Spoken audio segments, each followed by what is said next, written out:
திருச்சிற்றம்பலம். கடவுள் வாழ்த்து. ஒன்றவன் தானே இரண்டவன் இன்னருள் நின்றனன் மூன்றினுள் நான்குணர்ந்தான் ஐந்து வென்றனன் ஆறு விரிந்தனன் ஏழும்பர் சென்றனன் தான் இருந்தான் உணர்ந்து எட்டே.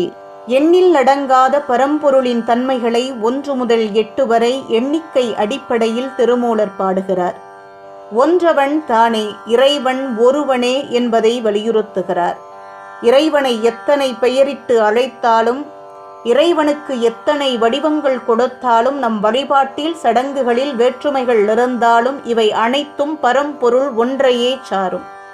திருஞான சம்பந்த பெருமான் பாடுகின்ற பொழுது, ஏதுக்களாலும் எடுத்த மொழியாலும் மிக்கு சோதிக்க வேண்டா சுடர்விட்டுள்ள நீங்கள் சோதி என்று பாடுவார். இறைவன் ஆய்வுகளுக்கு அப்பாற்பட்டவன், எனவே அவன் ஒருவன் என்று பாடுகிறார். இரண்டவன் இன்னருள், அவனே சக்தியுமாகி சிவன் சக்தி என இரண்டாகவும் இருக்கிறான். நம் உடலில் வலப்பக்கம் ஆண் தன்மைக்குரியது, இடப்பக்கம் பெண் தன்மைக்குரியது. வலது நாசியிலே ஓடக்கூடிய மூச்சுக்காற்றை சித்தர்கள் பிங்களை சூரிய நாடி என்று அழைப்பார்கள்.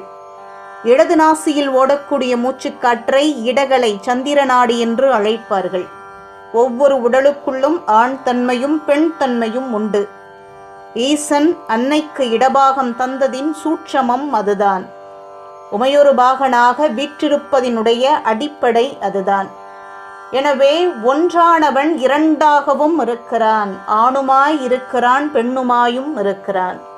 எனவே ஒன்றாய் இருக்கக்கூடிய இறைவன் ஆண் பெண் என இரண்டுமாய் இருக்கிறான், தாயும் ஆனவனாக இருக்கிறான்.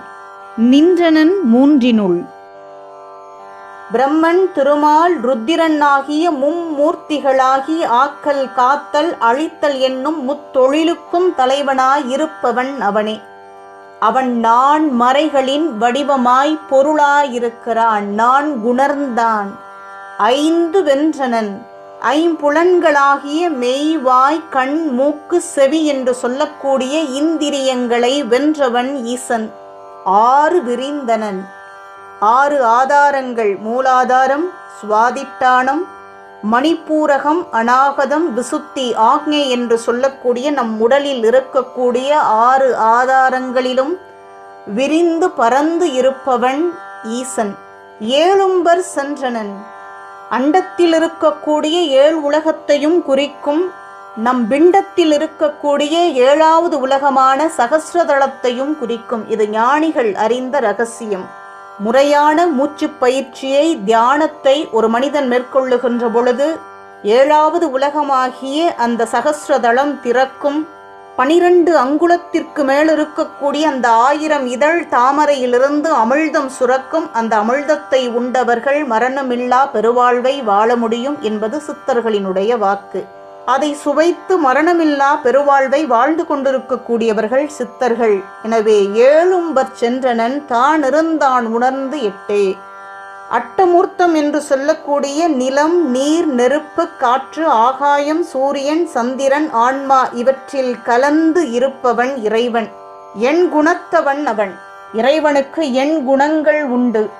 தன்வயமாதல், தூய உடலினாதல், இயற்கை உணர்வடைதல், முற்றும் உணர்தல், பற்றற்றிருத்தல், பேரருள் நோக்கு, முடிவில்லாமை, எல்லை இல்லாமை, இதுதான் இறைவனினுடைய எண் குணங்கள்.